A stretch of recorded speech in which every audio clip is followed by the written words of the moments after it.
there's an escape route just to the right or just to the left, or a little modification, and the person says, no, I'm just going to keep doing this thing, smashing my face against the window until I die. Alarm clock in the morning? Are you just like, oh my gosh, snooze, 5 minutes, 10 minutes, I can't take it? And then even then when you have to get up, are you like dragging yourself out of bed? It's not supposed to be like that. That is a sign that something's not aware right. of it is diagnosis. When you actually look at what that word is, first of all, it has die in it. And the next word that's hidden in there is gnosis.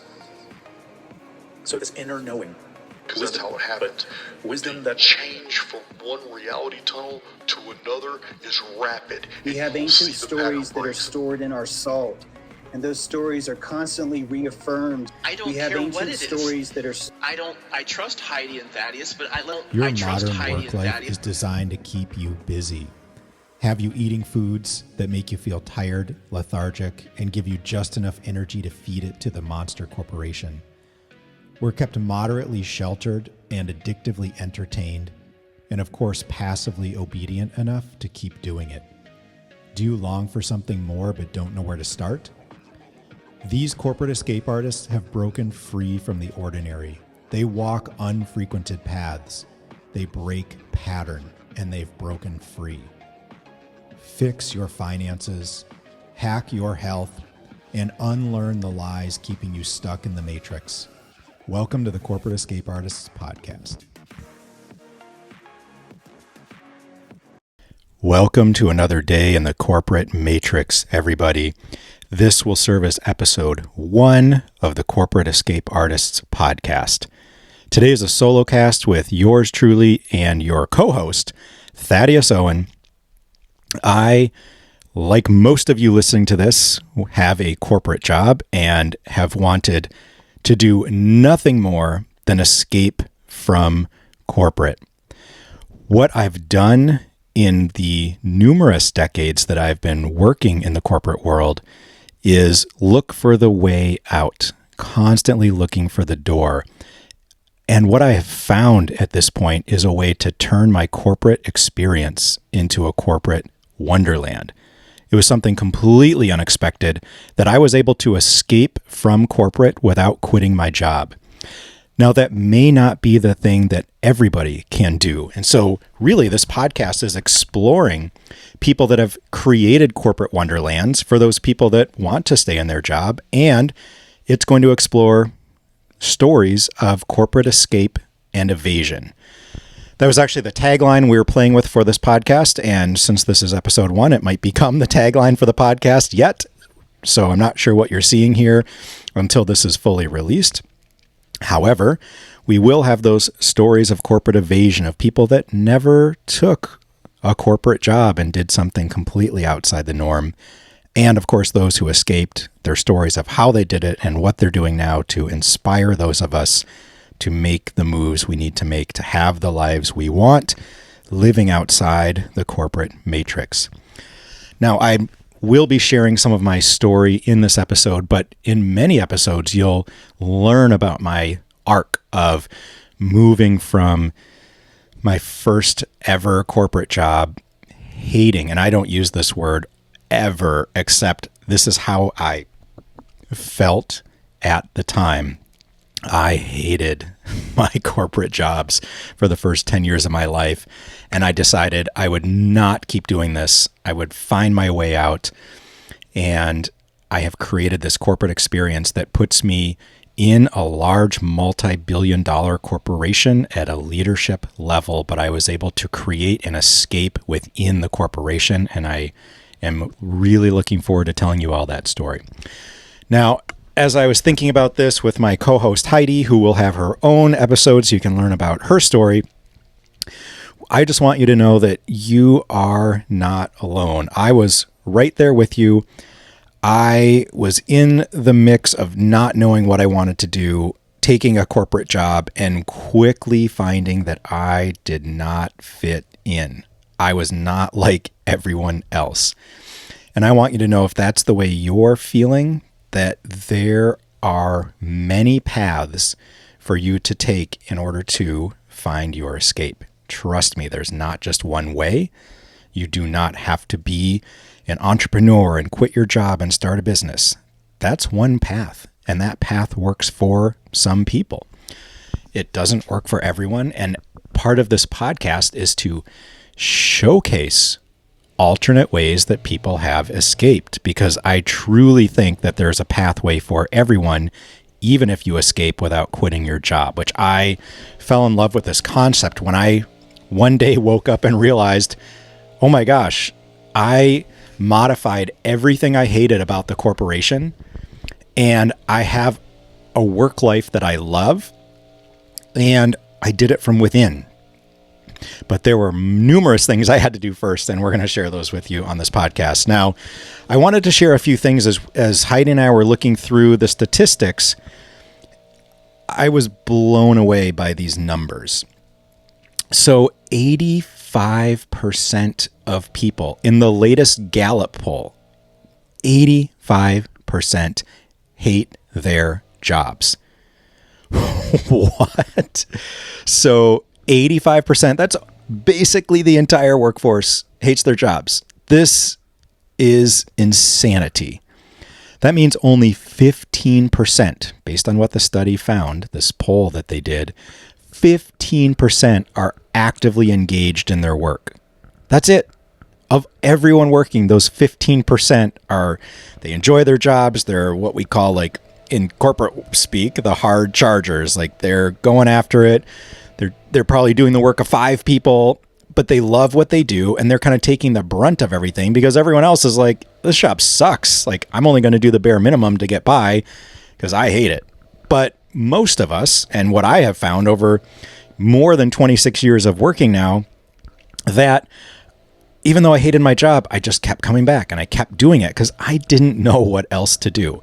And I think so many of you are in the same boat. Like, I'm going to go through a really short version of my story and why I started this podcast, because I was looking for a way out and there was nobody to guide me. My parents couldn't guide me. I had no mentor. I didn't know what a mentor was. I didn't know how to get a mentor. And for me to find a mentor that would tell me how to escape corporate from within the corporation seemed like a really bad idea to tell somebody that I worked with or worked for or worked in the same corporation alongside. I did not want to tell them that I wanted out. And how are they going to help me? Because they were in the corporation too. They didn't have any more guidance than I did. And I'm sure none of you do. And I want you to know that there's going to be clear takeaways from these podcasts. And at the same time, we're creating an entire escape from corporate without quitting your job course. Now, you can escape corporate and quit your job. And that course will teach you exactly how to do that. But the benefit of this course that I haven't seen anyone else do is not everybody wants to learn how to sell, how to promote, how to do marketing, how to learn something absolutely from scratch multiple times in a year to make their business work. Maybe you've got a bunch of loans and bills and a new family, whatever it is. You can escape corporate without quitting your job. And it all starts with your intention of wanting it when you make that decision. So that course is going to really be powerful. And I can't wait to share that with all of you. So the reason it's these stories of escape and evasion, because that's what I wanted. That's all I ever wanted. It's like, get me the hell out of here. What did I walk into? And why didn't anyone tell me that this is the way it was going to be? And why didn't anyone tell me about alternatives? It just, nobody does that. So when I was younger, I was a young boy living in New York. No, not New York City. I was living in central New York, which some of you may be familiar with, the Adirondacks and the Finger Lakes. And it's really pretty, but also really cloudy and rainy all the time. And that's where I grew up.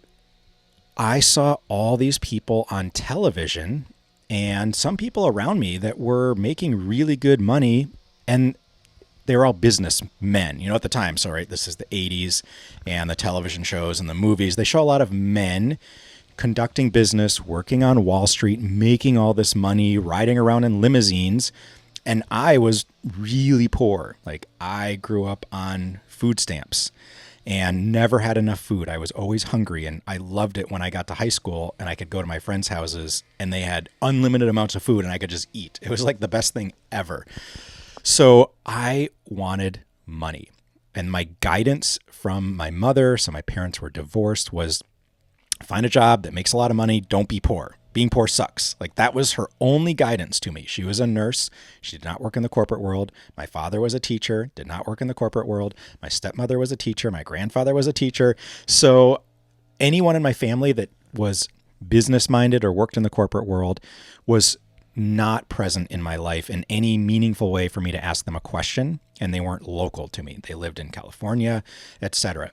So I had zero guidance except make a lot of money, right? So what was I good at in high school? I was really good at reading. I loved to read, and writing. I was a really phenomenal writer for somebody in high school that didn't know anything and wasn't trained except whatever the public schools train us to do these days, which isn't a whole lot. So I decided that I was going to become a chemical engineer. And how did I choose chemical engineering? Oh, it was so simple. My friends were going to engineering school. I didn't know what to do. I didn't even know what jobs were available. I had no idea what jobs were possible. Like, think about if you're, almost 50, like I am, 50 years old, how many jobs you know about now that would be like, oh my God, I didn't even know that job existed. That'd be really cool. Oh, I've never heard of this. Now imagine being a 16 or a 17-year-old. You know even less about what jobs are available. How do you choose what you're going to do the rest of your life and what to go to school for? So what I did is my friends were like, we're going to be engineers. I sucked at math, like really bad. Like, I got D's. I couldn't figure it out. It wasn't exciting. It wasn't interesting. I just couldn't figure this stuff out in a way that helped me get good scores or that was understandable to me. So followed my friends. They were going to engineering school. I was like, well, I guess I could do that, but like, how much money do you get for a starting salary? So literally my question in the campus tours to the professors was, which one of these engineering jobs makes the most money after graduation? That was like my only question. And they were like, chemical engineering pays the most upon graduation, but it's the hardest major there is. So I said, my mother said to sign up for the one that pays you the most money so I could never be poor again. So I went to school with awful math grades for chemical engineering in northern New York, and I hated every minute of it. All I did is study Friday, Saturday, Sunday, till midnight, till 1 a.m. I literally dreamed in equations. It was bizarre. It was a challenge because my math scores were so bad. I had to take remedial math at the engineering school. But suffice it to say, something finally clicked in my head, and I was teaching math to the people that were in advance of me by the end of the year. And I ended up getting phenomenally good grades by the end when I finally changed my mindset. And this is the very first time I realized it was more of a mindset thing. But I was infinitely stupid to go to school for something like engineering because of the money it paid, rather than follow something I was really good at and really enjoyed. So first mistake.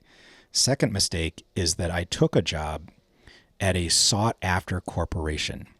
This corporation came to my school. They hired one person only from our school to work full-time every year. That was it. And I was selected. The pay was really good for a starting salary back in the mid to late 1990s. And everyone raved about this corporation. And so what did I do? I finished my degree in chemical engineering. I went to work for this corporation and quickly realized, like, what the hell did I do?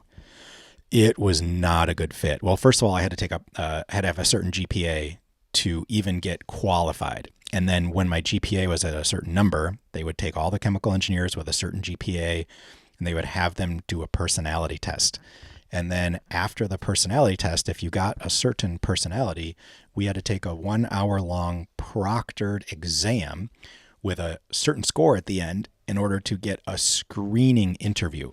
So long story short, I got that job. I moved to Cincinnati, Ohio, and was in way over my head because these people that were working there were like legit engineers. They loved doing what they were doing. They loved engineering. I kid you not, the first thing that my boss told me to do is write from first principles the equation for a scraped surface heat exchanger. the heat transfer equation. I didn't even know where to start. Like, this is insanity. That, like, why would I ever do that? It was so obnoxious to me. And I thought right then, my first day, what am I doing here? And it got worse. That job turned into 2.5 years of me taking a personality test every year to make sure I still fit into that job, to being told that my peers were going to be promoted in advance of me, and just really, really not fitting in, to being handed a book, like an actual published book you can find in the library, that was the conspiracy theories of the place I was working. And it blew my mind. And I finally met up with somebody at work, and I was like, hey, what do you do? And he's like, oh, I'm a financial auditor. I travel all the time. I was like, oh, where do you travel to? And he told me like Hollywood and all these places. I thought, why would you go there? We don't have any offices there. Oh, we definitely have offices there. You know, we own the soap operas that are on TV. I was like, wait, what? And we own the People's Choice Awards. And this was just like so blowing my mind. Anyway, from that point on, I realized this was not the place for me to be. So I did my first corporate escape, and I said, this isn't the right fit. I've always wanted to live in Colorado. I escaped. I moved to Colorado. I found a job there, which was a pay cut for me finding this job, but it was really hard to find a job in Colorado on the Front Range in Boulder or Fort Collins.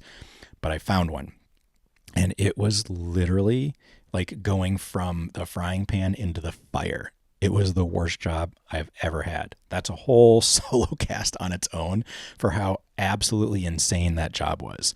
So suffice it to say, I was eventually a director running an entire department, and yet still being paid like less than $70,000 a year, which is like crazy. It was in a pharmaceutical industry, and it was so awful. I had to make another escape because it was not the right fit.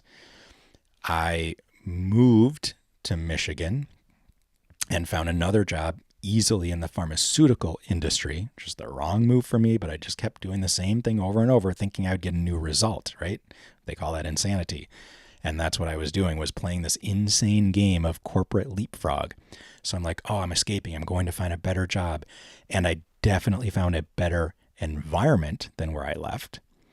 But I was standing at the top of this 10,000 gallon batch of children's medicine, and I was in a bunny suit, wearing a respirator, and opening up a fiber pack drum with skull and crossbones on it with a cancer warning, dumping it into a kid's product, followed by high fructose corn syrup and red dye number 41. And I thought, I cannot do this anymore. And I made my final escape from a corporation to a place where I was doing work that didn't require me to be tied into a manufacturing plant. Because when I lived in Colorado, I decided I wanted to work from home. That just was so appealing to me. So I created this intention of, I'm going to get a job that allows me to work from home. And for the next 4 years, I tried to figure out how to make that happen. So I moved to this new job in a new corporation. It was an office type job. I didn't have to go to the manufacturing plant. And right at that time when I left this crazy job in Colorado, while I was working at the first pharmaceutical job in Michigan, I started writing a book. The funny thing is, I forgot that I started writing a book and that it was 200 pages finished, sitting on a hard drive somewhere buried in a file, because I started writing this book called Escape from Corporate. And I took a creative writing course. I was getting back and tapping into this creative writing I used to do, and I hated my work life so bad. My heart would just pound all day at work. I had massive, crippling anxiety. I would sweat when I would talk to people. I could not give a presentation, nor would anyone allow me to give a presentation. They would never invite me to be in a role that would have to present to anyone because of how awful my personality was in terms of working with other people. Not that I was mean or bad. I was so anxious and nervous and shy that they would never put me in a position to try to convey information to others other than in a written format. It was so bad. And so I started taking these creative writing courses and pouring my heart into like what was wrong with the corporate environment. And this book called Escape from Corporate started in 2004. I finished the draft of it in 2007, right when I was starting this new job outside the pharmaceutical industry, working a desk job in the corporate environment. And then quickly thereafter, dominoes started to fall. So I got married. I had kids. We moved to be near the kids' grandparents in Minnesota, which I've never lived in before. I didn't know anybody there. I engineered a work from home assignment. So I kept my same corporate job from Michigan, not the pharmaceutical job, but the one after that. I kept it, moved to Minnesota, never having been there in my life. Started a new life there, bought a house, had kids, and went through a divorce. And during all this time, I forgot all about that book that I was writing. And then I started intentionally, because I had this corporate life that I had engineered this work from home assignment, but it wasn't perfect. And I thought something needs to change. I went through this divorce. I've got these kids. I need to fix something. So I learned I had to fix myself. So I learned how to public speak. I learned how to interact with people better. I learned how to deal with my own emotional issues, do the inner emotional work. I fixed all of my health. And then I started being intentional about how to design my corporate life. And I was really vocal about it. I engineered an entirely different way of working within my own corporation. And then I got to this other side where I'm at today. And I thought, how do I teach others this? How do I teach other people how to do what I did within the corporation? Because it is entirely possible, but most people are too afraid to speak up. They're too afraid to say things. So this podcast is going to give you actionable steps based on how other people have designed their lives, in addition to the course that we're creating, which is the exact method that you can use to fully escape corporate or to escape without quitting your job by designing a corporate wonderland. These are the exact methods that I taught myself, that I paid for coaching from, and that I used throughout my entire 26-year career to get to this corporate wonderland experience. And it is phenomenal. So I'm so excited to bring you this information, these corporate escape artists that will be on our podcast, and help you engineer that engineering that I did, that I ended up almost never using in my entire life. Literally, to this day, I can tell you that any work I've ever done did not rely on my engineering degree, even though for 10 years I worked in the personal care and pharmaceutical industry as a research scientist and a process development expert. I used intuition and I used logic and not engineering in order to do really well in those laboratory and manufacturing jobs I had, because I just couldn't stand the engineering I did. How many people do you know that my family wants me to be a doctor or an engineer, and they become a doctor or engineer, and then they hate doing what they're doing?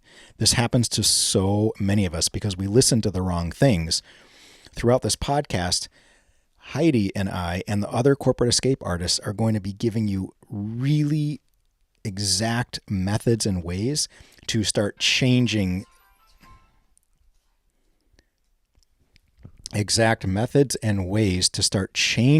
that mindset and going after exactly what it is you want from start to finish. I'm so excited for you all to be here. One more statistic that we found was 95% of people hate their corporate work environment so much that they want to work from home. 95% is just about everybody. It's not everyone, because there are a few people, right? But just about everyone wants to work from home, yet only 28% of people, even after 2020, are allowed to work from home. This is telling us something about the corporate environment.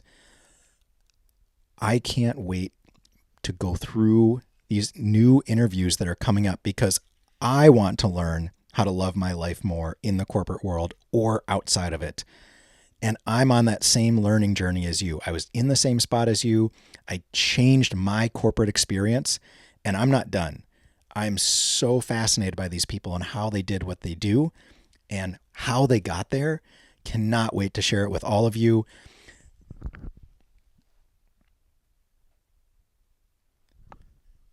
So make sure to join us at howtoescapecorporate.com, at our Substack channel where we have weekly writings as well as the podcast. We have a second hour behind our second half hour, second 45 minutes, however long it goes, sometimes over an hour behind the paywall in the membership section on howtoescapecorporate.substack.com and on our YouTube channel over at Corporate Escape Artists. So you can find our work at all of those places. Get on our email list. You'll get amazing tips every single week, as well as all the alerts of when our podcasts are launched. I can't wait to have interactions with as many of you as I can. Make sure to send us an email, comment on our YouTube so that we can interact and get you more of what you want to hear. Until then, take it easy, everybody. We'll see you on the other side. If you want to be a corporate escape artist, head on over to howtoescapecorporate.com and sign up for the How to Escape Corporate Without Leaving Your Job course. Learn the exact methods to go from employee to entrepreneur. Turn your corporate existence into a corporate wonderland. It's time to take action. howtoescapecorporate.com. Remember, members get the full-length podcast over at howtoescapecorporate.substack.com. Become a member for $8 a month for the full podcast and members-only articles and videos.